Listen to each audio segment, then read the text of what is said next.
Hello friends, स्वागत है आपके अपने YouTube channel study and creation by Ghazipuriya पर। तो आज हम बात करने वाले हैं यूपी टेट 2021 के एग्ज़ाम के बारे में, जो 28 नवंबर को आयोजित होने वाली है। तो आज हम ऑल प्रीवियस ईयर के पेपर, बाल विकास व शिक्षा शास्त्र के पेपर को देखेंगे और उसे सॉल्व करेंगे। लेकिन उससे पहले अगर आप हमारे चैनल पर नए हैं तो सब्सक्राइब करना ना भूलें, जिससे कि हमारे वीडियो की नोटिफिकेशन आप तक पहुंच सके। और हमारी वीडियो अच्छी लगे तो लाइक और शेयर करना ना भूलें। और अगर आपको यूपी टेट के इन्वायरमेंट के ऑल प्रीवियस ईयर के पेपर देखने होंगे तो आप हमारे यूट्यूब के प्लेलिस्ट पे जाके देख सकते हैं। तो चलिए अब हम अपने वीडियो को स्टार्ट करते हैं। तो पहला क्वेश्चन है क्वेश्चन नंबर 21। कक्षा में विद्यार्थियों की रुचि बनाए रखने के लिए एक शिक्षक को उचित है। इसके 4 ऑप्शन है। ए श्यामपट्ट का प्रयोग करना, ऑप्शन बी चर्चा करना, ऑप्शन सी कहानी कहना और ऑप्शन डी प्रश्न पूछना। इसका सही आंसर होगा ऑप्शन डी प्रश्न पूछना। कक्षा में विद्यार्थियों की रुचि बनाए रखने के लिए शिक्षक को प्रश्न पूछना उचित है। अब चलते हैं अपने अगले क्वेश्चन की तरफ। Question number 22। विद्यार्थियों को विद्यालय में खेलना क्यों उचित है। इसके 4 ऑप्शन है। ए यह उन्हें शारीरिक रूप से सशक्त बनाएगा, ऑप्शन बी यह शिक्षकों के लिए काम आसान करेगा, ऑप्शन सी यह समय बिताने में सहायक होगा और ऑप्शन डी यह सहयोग एवं संतुलन का विकास करेगा। इसका सही आंसर होगा ऑप्शन डी यह सहयोग एवं संतुलन का विकास करेगा। अब हमारा अगला क्वेश्चन है क्वेश्चन नंबर 23। परिवार एक साधन है। इसके 4 ऑप्शन है। ए अनौपचारिक शिक्षा का, ऑप्शन बी औपचारिक शिक्षा का, ऑप्शन सी गैर औपचारिक शिक्षा का और डी दूरस्थ शिक्षा का। इसका सही आंसर होगा ऑप्शन ए अनौपचारिक शिक्षा का परिवार एक साधन है। अगला क्वेश्चन है क्वेश्चन नंबर 24। एक शिक्षक विद्यार्थियों में सामाजिक मूल्यों को विकसित कर सकता है। इसके 4 ऑप्शन है। ए महान व्यक्तियों के बारे में बोलकर, ऑप्शन बी अनुशासन की अनुभूति को विकसित कर, ऑप्शन सी आदर्श रूप से बर्ताव कर और डी उन्हें अच्छी कहानियां सुनाकर। तो इसका सही आंसर होगा ऑप्शन सी आदर्श रूप से बर्ताव कर। एक शिक्षक विद्यार्थियों में सामाजिक मूल्यों को विकसित कर सकता है। हमारा अगला क्वेश्चन है क्वेश्चन नंबर 25। एक शिक्षक के लिए सबसे महत्वपूर्ण क्या है। इसके 4 ऑप्शन है। ए कक्षा में अनुशासन बनाए रखना, ऑप्शन बी कक्षा में समयानुवर्ती होना, ऑप्शन सी विद्यार्थियों की कठिनाइयों को दूर करना और डी एक सुवक्ता होना। इसका सही आंसर होगा ऑप्शन सी विद्यार्थियों की कठिनाइयों को दूर करना एक शिक्षक के लिए सबसे महत्वपूर्ण है। अब बात करते हैं अपने अगले क्वेश्चन की। Question number 26। आप एक अति सक्रिय बालक को कैसे सही दिशा में लाएंगे। इसके 4 ऑप्शन है। ऑप्शन ए उसे पहली पंक्ति में बिठाएंगे तथा उस पर कड़ी नज़र रखेंगे, ऑप्शन बी उसे कक्षा में कोने में बैठने की जगह निर्धारित करेंगे, ऑप्शन सी उसे श्यामपट्ट आदि साफ करने का काम देंगे और डी उपयुक्त में से कोई नहीं। तो इसका सही आंसर होगा ऑप्शन सी उसे श्यामपट्ट आदि साफ करने का काम देंगे। हमारा अगला क्वेश्चन है क्वेश्चन नंबर 27। पृथक पृथक समजातीय समूहों के व्यक्तियों के प्रति बच्चों की अभिव्यक्ति साधारणतया आधारित होती हैं। इसके 4 ऑप्शन है। ए उनके अभिभावकों की चित्तवृत्ति पर, ऑप्शन बी उनमें समकक्षियों की अभिव्यक्ति पर, ऑप्शन सी दूरदर्शन के प्रभाव पर और डी उनके सहोदरों की अभिवृत्ति पर। इसका सही आंसर होगा ऑप्शन ए उनके अभिभावकों की चित्तवृत्ति पर। अब बात करते हैं अपने अगले क्वेश्चन की। Question number 28। आपको अपनी कक्षा में 2 मंद बुद्धि बच्चों को बैठाने के लिए बोला गया है। आप ऑप्शन ए उन्हें अपनी विद्यार्थी के रूप में ग्रहण करने से इनकार करेंगे, ऑप्शन बी प्रधानाध्यापक को उन्हें किसी और कक्षा में जो कि मंद बुद्धि बालकों के लिए विशेष रूप से चिन्हित है में बैठाने के लिए बोलेंगे, ऑप्शन सी ऐसे विद्यार्थियों को सिखाने की तकनीक सीखेंगे, ऑप्शन डी उपयुक्त में से कोई नहीं। तो इसका सही आंसर होगा ऑप्शन सी ऐसे विद्यार्थियों को सिखाने की तकनीक सीखेंगे। तो अब बात करते हैं अपने अगले क्वेश्चन की। Question number 29। एक शिक्षक को साधन संपन्न होना चाहिए। इसका अर्थ है ऑप्शन ए उनके पास पर्याप्त धन संपदा होनी चाहिए ताकि उसे शिक्षण देने की जरूरत ना पड़े, ऑप्शन बी उनका अधिकारियों के उच्च स्तर से संपर्क होना चाहिए, ऑप्शन सी उनको अपने विद्यार्थियों की समस्या को हल करने का पर्याप्त ज्ञान होना चाहिए। और ऑप्शन डी, विद्यार्थियों के बीच उनकी प्रसिद्धि होनी चाहिए। तो इसका सही आंसर होगा ऑप्शन सी, उनको अपने विद्यार्थियों की समस्या को हल करने का पर्याप्त ज्ञान होना चाहिए, एक शिक्षक का साधन संपन्न होना चाहिए, इसका अर्थ है।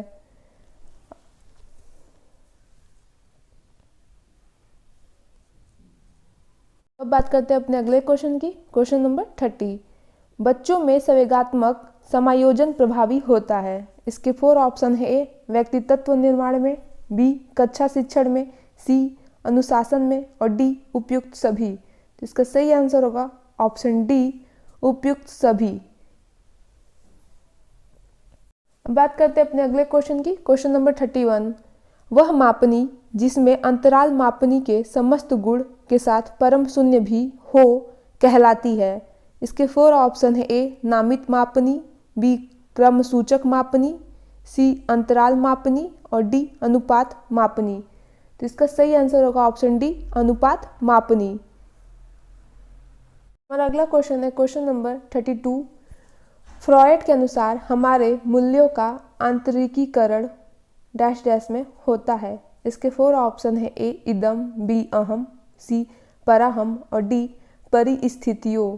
तो इसका सही आंसर होगा ऑप्शन सी, पराहम। तो अब बात करते हैं अपने अगले क्वेश्चन की। क्वेश्चन नंबर 33, व्यवहारवादी ने डैश डैश ने कहा है, मुझे नवजात शिशु दे दो, मैं उसे डॉक्टर, वकील, चोर या जो चाहूँ बना सकता हूँ। इसके 4 ऑप्शन है। ए, फ्रीमैन, बी, न्यूमैन, सी, वाटसन, और डी, होलजिगर। इसका सही आंसर होगा ऑप्शन सी, वाटसन। व्यवहारवादी वाटसन ने कहा है कि मुझे नवजात शिशु दे दो, मैं उसे डॉक्टर, वकील, चोर या जो चाहूँ बना सकता हूँ। तो अब बात करते हैं अपने अगले क्वेश्चन की। क्वेश्चन नंबर 34, ध्यान आकर्षित होने में डैश डैश की प्रमुख भूमिका होती है। इसके 4 ऑप्शन है। उद्दीपन की तीव्रता, ऑप्शन बी, उद्दीपन की उपादेयता, ऑप्शन सी, उद्दीपन की विश्वसनीयता, और ऑप्शन डी, उद्दीपन की सक्रियता। तो इसका सही आंसर होगा ऑप्शन ए, उद्दीपन की तीव्रता ध्यान आकर्षित होने में प्रमुख भूमिका होती है। हमारा अगला क्वेश्चन है question number 35, dash dash dash छात्र में रुचि उत्पन्न करने की कला है। इसके 4 ऑप्शन है। ए, शिक्षण, बी, सहानुभूति, ऑप्शन सी, समदृष्टि, और डी, प्रेरणा। तो इसका सही आंसर होगा 35 का ऑप्शन डी, प्रेरणा छात्र में रुचि उत्पन्न करने की कला है। अब बात करते हैं अपने अगले क्वेश्चन की। क्वेश्चन नंबर 36, फ्रॉयड के अनुसार 4 ऑप्शन है। ऑप्शन ए, ग्रहण किए या सीखे हुए तथ्यों को धारण करने या पुनः स्मरण करने की असफलता को विस्मरण कहते हैं। ऑप्शन बी, विस्मरण का अर्थ है किसी समय प्रयत्न करने पर भी एक किसी पूर्व अनुभव का स्मरण करने या पहले की सीखी हुई किसी प्रक्रिया को करने की असफलता। ऑप्शन सी, विस्मरण वह प्रवृत्ति है जिसके द्वारा दुखद अनुभवों को स्मृति से अलग कर दिया जाता है। और ऑप्शन डी, उपयुक्त में से कोई नहीं। तो इसका सही आंसर होगा ऑप्शन सी, विस्मरण वह प्रवृत्ति है जिसके द्वारा दुखद अनुभव को स्मृति से अलग कर दिया जाता है। तो अब बात करते हैं अपने अगले क्वेश्चन की। क्वेश्चन नंबर 37, SOR किसके द्वारा प्रस्तावित किया गया है। इसके 4 ऑप्शन है। ए, वाटसन, बी, कोपका, सी, कोहलर, और डी, गेस्टाल्टवादी मनोवैज्ञानिकों। तो इसका सही आंसर होगा ऑप्शन ए, वाटसन द्वारा SOR प्रस्तावित किया गया है। तो अब चलते हैं अपने अगले क्वेश्चन की तरफ। क्वेश्चन नंबर 38, ध्यान को केंद्रित करने की आंतरिक दशा है। इसके 4 ऑप्शन है। ए, अवधि, बी, नवीनता, सी, रुचि, और डी, आकार। तो इसका सही आंसर होगा ऑप्शन सी, रुचि ध्यान को केंद्रित करने की आंतरिक दशा है। चलते अपने अगले क्वेश्चन की तरफ। क्वेश्चन नंबर 39, एक परिस्थिति में अर्जित ज्ञान का दूसरी परिस्थिति में उपयोग कहलाता है। इसके 4 ऑप्शन है। ए, सीखने की विधियाँ, बी, सीखने में स्थानांतरण, सी, सीखने में पठार, और डी सीखने में रुचि। तो इसका सही आंसर होगा ऑप्शन बी, सीखने में स्थानांतरण एक परिस्थिति में अर्जित ज्ञान का दूसरी परिस्थिति में उपयोग कहलाता है। तो अब चलते हैं अपने अगले क्वेश्चन की तरफ। क्वेश्चन नंबर 40, अनुभव द्वारा व्यवहार में परिवर्तन कहलाता है। इसके 4 ऑप्शन है। ए स्मृति, बी सीखना, सी प्रेरणा और डी चिंतन। तो इसका सही आंसर होगा ऑप्शन बी, सीखना। अनुभव द्वारा व्यवहार में परिवर्तन कहलाता है सीखना। अब बात करते हैं अपने अगले क्वेश्चन की। क्वेश्चन नंबर 41, सांख्यिकी में वह रेखाचित्र जिसमें आवृत्तियों को स्तंभों द्वारा प्रदर्शित किया जाता है कहलाता है। इसके 4 ऑप्शन है। ए स्तंभाकृति, बी आवृत्ति बहुभुज, सी संचयी आवृत्ति और डी रेखाचित्र। तो इसका सही आंसर होगा ऑप्शन ए स्तंभाकृति। बात करते हैं अपने अगले क्वेश्चन की। क्वेश्चन नंबर 42, विकास की किस अवस्था में बुद्धि का अधिकतम विकास होता है। इसके 4 ऑप्शन है। ए बाल्यावस्था, बी शैशवावस्था, सी किशोरावस्था और डी प्रौढ़ावस्था। तो इसका सही आंसर होगा ऑप्शन सी किशोरावस्था। किशोरावस्था में बुद्धि का अधिकतम विकास होता है।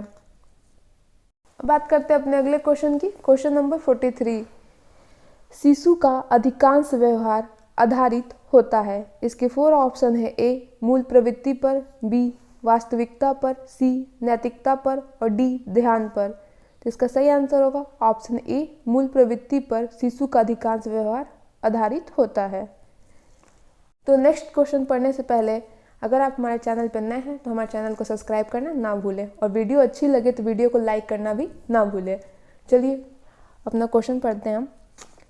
44, अंतर्दृष्टि सूझ द्वारा सीखने के सिद्धांत में कोहलर ने प्रयोग किया था। ऑप्शन ए कुत्तों पर, बी वनमानुषों पर, सी बिल्ली पर और डी चूहों पर। तो इसका सही आंसर होगा ऑप्शन बी वनमानुषों पर। अंतर्दृष्टि द्वारा सीखने के सिद्धांत में कोहलर ने प्रयोग किया था। चलते अपने अगले क्वेश्चन की तरफ। क्वेश्चन नंबर 45, यह आवश्यक नहीं है कि उच्च बुद्धि लब्धि वाले बच्चे में डैश डैश में भी उच्च होंगे। ऑप्शन ए सृजनशीलता, बी अध्ययन, सी विश्लेषण करने और डी अच्छे अंक प्राप्त करने। इसका सही आंसर होगा ऑप्शन ए सृजनशीलता। यह आवश्यक नहीं है कि उच्च बुद्धि लब्धि वाले बच्चे सृजनशीलता में भी उच्च होंगे।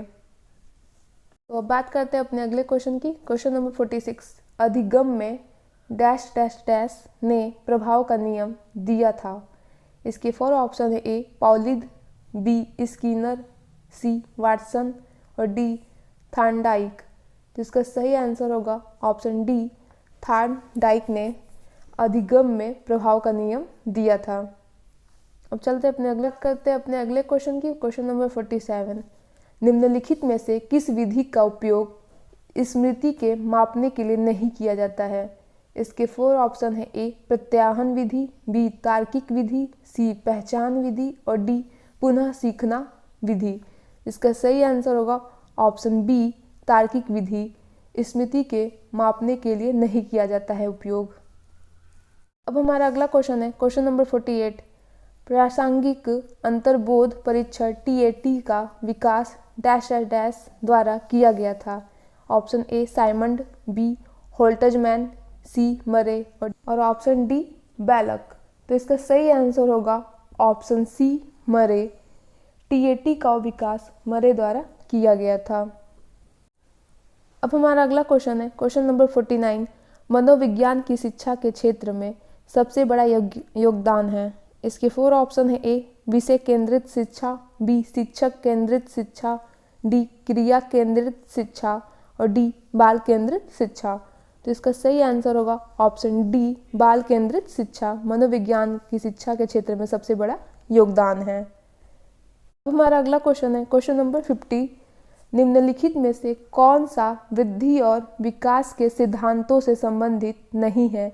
इसके 4 ऑप्शन है। ए निरंतरता का सिद्धांत, बी वर्गीकरण का सिद्धांत, सी समन्वय का सिद्धांत और डी वैयक्तिकता का सिद्धांत। इसका सही आंसर है ऑप्शन बी वर्गीकरण का सिद्धांत। वृद्धि और विकास के सिद्धांतों से संबंधित नहीं है। अब हमारा अगला क्वेश्चन है क्वेश्चन नंबर 51। कक्षा शिक्षण में पाठ प्रस्तावना सोपान सीखने की किस नियम पर आधारित है? इसके 4 ऑप्शन है। ए प्रभाव का नियम, बी सादृश्यता का नियम, सी तत्परता का नियम और डी साहचर्य का नियम। इसका सही आंसर होगा ऑप्शन बी सादृश्यता का नियम कक्षा शिक्षण में पाठ प्रस्तावना सोपान सीखने के नियम पर आधारित है। बात करते हैं अपने अगले क्वेश्चन की। Question number 52। संप्रत्यय निर्माण का प्रथम सोपान है। इसके 4 ऑप्शन है। ए सामान्यीकरण, बी विभेदीकरण, सी प्रत्यक्षीकरण और डी पृथक्करण। इसका सही आंसर होगा ऑप्शन सी प्रत्यक्षीकरण संप्रत्यय निर्माण का प्रथम सोपान है। बात करते हैं अपने अगले क्वेश्चन की। Question number 53। प्रेक्षात्मक अधिगम संप्रत्यय डैश डैश द्वारा दिया गया था। इसके 4 ऑप्शन है। ए टॉलमैन, बी बेंडूरा, सी थार्डाइक और डी कोहलर। तो इसका सही आंसर होगा ऑप्शन बी बेंडूरा प्रेक्षात्मक अधिगम संप्रत्यय बेंडूरा द्वारा दिया गया था। बात करते हैं अपने अगले क्वेश्चन की। Question number 54। उदाहरण, निरीक्षण, विश्लेषण, वर्गीकरण, नियमीकरण निम्नलिखित में से किस विधि के सोपान हैं? इसके 4 ऑप्शन है। ए निगमन विधि, बी आगमन विधि, सी अंतर्दर्शन विधि और डी बहिर्दर्शन विधि। तो इसका सही आंसर होगा ऑप्शन बी आगमन विधि। अगला क्वेश्चन है क्वेश्चन नंबर 55। अवधान के आंतरिक अथवा व्यक्तिनिष्ठ निर्धारक हैं। इसके 4 ऑप्शन है। ए रुचि, लक्ष्य, अभिवृत्ति, बी उद्दीपक वस्तु प्रविधि, सी प्रकाश ध्वनि गंध और डी पुरस्कार दंड प्रोत्साहन। तो इसका सही आंसर होगा ऑप्शन ए रुचि, लक्ष्य, अभिवृत्ति अवधान के आंतरिक अथवा व्यक्तिनिष्ठ निर्धारक हैं। करते अपने अगले क्वेश्चन की। Question number 56। बाल मनोविज्ञान का क्षेत्र है। इसके 4 ऑप्शन है। ए केवल शैशवावस्था की विशेषताओं का अध्ययन, बी केवल गर्भावस्था की विशेषताओं का अध्ययन, सी केवल बाल्यावस्था के विशेषताओं की अध्ययन और डी गर्भावस्था से किशोरावस्था की विशेषताओं का अध्ययन। तो इसका सही आंसर है ऑप्शन डी गर्भावस्था से किशोरावस्था की विशेषताओं का अध्ययन बाल मनोविज्ञान का क्षेत्र है। बात करते हैं अपने अगले क्वेश्चन की। Question number 57। वह अवस्था जो कि माता के 21वें गुणसूत्र जोड़े के अलग ना हो पाने के कारण होती है कहलाती है। Option A Down syndrome, B Klinefelter syndrome, C Turner syndrome और डी विल्सन सिंड्रोम। तो इसका सही आंसर होगा ऑप्शन ए डाउन सिंड्रोम्स। अगला क्वेश्चन है क्वेश्चन नंबर 58। कोलबर्ग के अनुसार किस अवस्था में नैतिकता बाह्य कारकों द्वारा निर्धारित होती है? इसके 4 ऑप्शन है। ए पूर्व पारंपरिक अवस्था, बी पारंपरिक, सी पश्चात पारंपरिक अवस्था और डी उपयुक्त में से कोई नहीं। तो इसका सही आंसर होगा ऑप्शन ए पूर्व पारंपरिक अवस्था कोलबर्ग के अनुसार किसी अवस्था में नैतिकता बाह्य कारकों द्वारा निर्धारित होती है। Thank you guys. अगर आपको हमारी वीडियो पसंद है तो लाइक, शेयर और सब्सक्राइब करना ना भूलें, जिससे कि हमारी वीडियो की नोटिफिकेशन आप तक पहुंच सके।